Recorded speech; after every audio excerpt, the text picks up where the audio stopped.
Tonight on NewsWatch 12 at 6, we're following up on the homicide at Wilson Elementary as police arrest 2 teenagers. The latest in the investigation and the charges these teenagers face.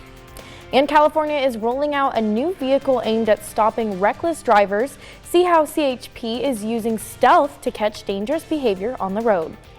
And thunderstorms continue to rumble across parts of Syscue, Klamath, and Lake counties. Some have been severe, and we also have new fire starts because of some of the lightning we've been seeing. We'll have the latest on those storm chances into tonight coming up.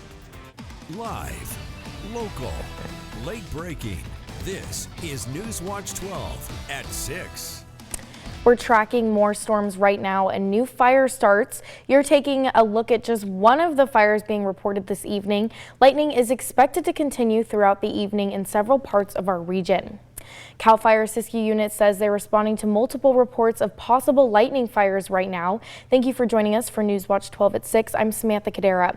We'll talk about how to be prepared for an emergency in Syscue County in just a few minutes. But first, let's turn it over to Chief Meteorologist Matt Hoffman. Matt, you have a new severe thunderstorm warning in place. Yes, it's in Klamath County, just near the Sprague River area. A live look right now. You can see the heavy rain coming down in Klamath Falls. There's been hail reports, also quite a bit of lightning. Taking a look at that storm with a severe thunderstorm warning, south central Klamath County. This goes until 6:15 this evening, including the town of Sprague River. The worst of the storm just to the south and west of town. The storm is capable of 60-mile-per-hour wind gusts and hail up to an inch in diameter. More storms off to the south and west. So some of the worst of it just to the north of Klamath Falls. Back to the south and west, we've been seeing some more thunderstorm development along Highway 97, and then notice some new cells popping up around Weed and just to the west of Mount Shasta. We'll be watching those closely. Also tracking some more thunderstorms in northern portions of Lake County. We have CAL FIRE as well as fire agencies on the east side reporting multiple new fire starts because of the lightning. Now, as we move into tonight, the shift for thunderstorms, the focus for thunderstorms overnight will be mainly east of the Cascades in Klamath and Lake County, but we're going to keep an eye on these storms into this evening. In the dark green shade area, that's where these storms can be severe. The main threat would be strong damaging wind gusts up to 60 miles per hour and hail up to an inch in diameter. But of course, we're also watching for new fire starts because of these storms producing abundant lightning. Right now, 94 degrees in Medford. Look at the cool down in Klamath Falls thanks to the rain. It's 68 right now. Tonight, most of the west side will see some quiet weather, but thunderstorm chances linger into Klamath and Lake County, down to 53 degrees tonight in Klamath Falls. We'll drop down to 58 in Medford, a little bit cooler tonight. And tomorrow should be a much quieter day overall, mostly sunny, breezy, still hot, but less hot than what we've seen the last few days, especially in the Rogue Valley. We'll take a closer look at tomorrow's forecast, and I'll have an update on those storms, of course, coming up in just a bit. Matt, thank you. And Syscue County residents are being urged to sign up for Ready Syscue alerts after an influx of calls during a prescribed burn last week. NewsWatch 12 spoke with Ready Syscue, who said users should sign up for alerts and choose how they want to receive emergency notifications. This comes as many evacuation zones in Syscue County have changed from last year. Ready Syscue will be sending a test alert tomorrow. For more details and for a link to sign up, head to kdrv.com. And Medford arrested 2 teenagers early this morning in connection to the homicide investigation that began Sunday morning at Wilson Elementary. Police are releasing new details in this investigation, saying the victim was a 26-year-old man from Medford who was lured to the location by a 15-year-old female. The girl's 17-year-old male accomplice then shot the victim multiple times before the 2 fled the scene. During this investigation, police worked with the Medford School District and school resource officers to identify the 2 suspects. Around 2 this morning, the male suspect was arrested after a short foot pursuit. The female suspect was arrested at her home shortly after. The 2 are both being charged with murder in the 2nd degree and unlawful use of a weapon. Their names are not being released due to their ages. And 2 men are in jail tonight after a traffic stop intercepted more than 3,000 grams of cocaine that were heading to Portland. Syscue County Sheriff's Office says the men were pulled over after speeding through a construction zone on their way from San Bernardino to Portland. Deputies became suspicious of criminal activity during the traffic stop and searched the vehicle. Both of the men were arrested for transportation and possession of a controlled substance and booked into the Syscue County Jail.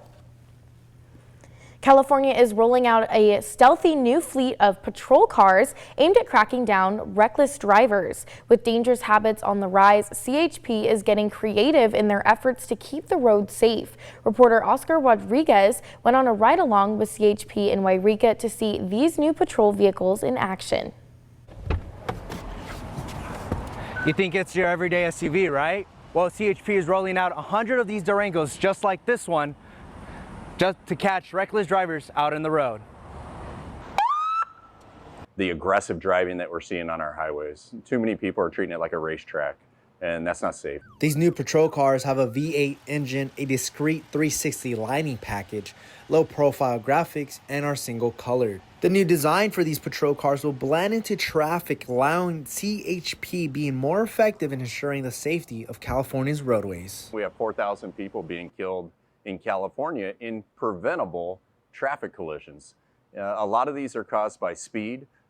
They're caused by reckless and aggressive drivers. CHP states it hopes to improve driving behavior, and not just when people see a black and white patrol car. When they see just a black and white patrol vehicle on the roadway, they alter their driving behavior. And with these, a lot of times we can catch people that are driving in their more, normal habits.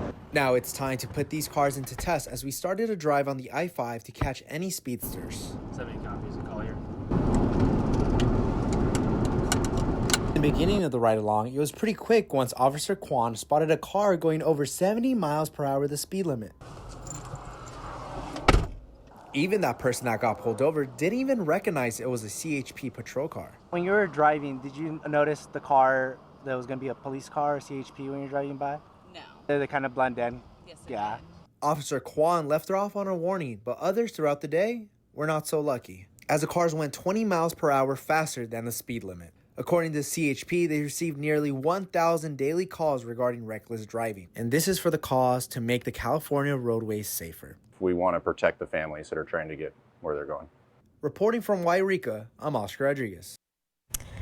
Oregon lawmakers have taken a big step when it comes to protecting students' access to diverse books in schools. The House passed Senate Bill 1098, which ensures that school libraries can continue offering books that explore a wide range of topics. Those topics include different religions, sexualities, gender identities, and disabilities. Supporters say it's about defending the right to read and making sure students can see themselves represented in what they're learning. While critics have raised concerns about the content, the measure is now heading to the governor's desk for signing. And NewsWatch 12 has been following Oregon Senate Bill 702A to ban or limit the sales of flavored tobacco. To bring awareness to the bill, Flavor Hooks Oregon Kids has made an augmented reality campaign. Brinkley Hill tried firsthand the Carnival of Truth. Know that kids are the front and center of this campaign. They're the ones who are being hooked by big tobacco on these flavored products. And so we really wanted to do something that would appeal to them and get them motivated to take action as well. Right now, you're watching me walk around our newsroom playing Carnival of Truth, an interactive game that educates you on the dangers of tobacco. This is 4 mini games, but at the end of each, you learn a tactic and how big tobacco targets teens through flavored tobacco. If you'd like to try, you can access the game through the QR code on your screen. We have a whole group of youth advocates that are connected with this coalition, and so they were actually part of developing it. They're the ones who are like, maybe we do a carnival.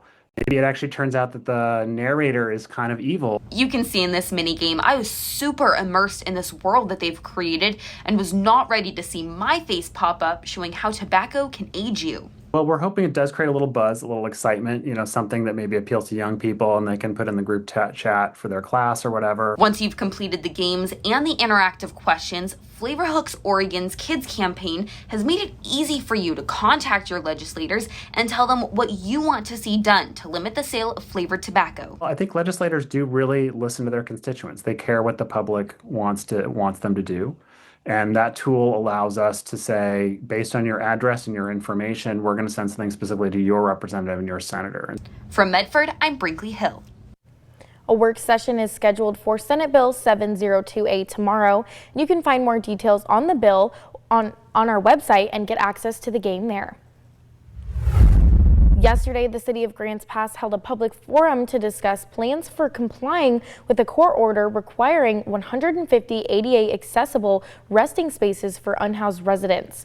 One group, U-Turn for Christ, discussed a site on Vine Street, saying it's nearly ready but still needs city funding for infrastructure. Several attendees raised concerns about safety, the site's proximity to a school and a senior community, and they also asked how the city will address addiction issues. While no decisions have been finalized, the city is using public feedback to help guide the grant process. And onto a traffic alert. Drivers in Syscue County can expect delays as repair work on U.S. Route 97 has just begun. Traffic between Weed and McDowell are expected to be impacted as repairs are happening between First Avenue and East Ball Mountain Road. Drivers will face one-way traffic control and up to 10-minute delays from today to Friday between 6 a.m. and 5 p.m. Work on the highway started near Mount Hebron and will move south towards the city of Weed. Caltrans is urging drivers to slow down, follow the speed limits, and plan for those delays.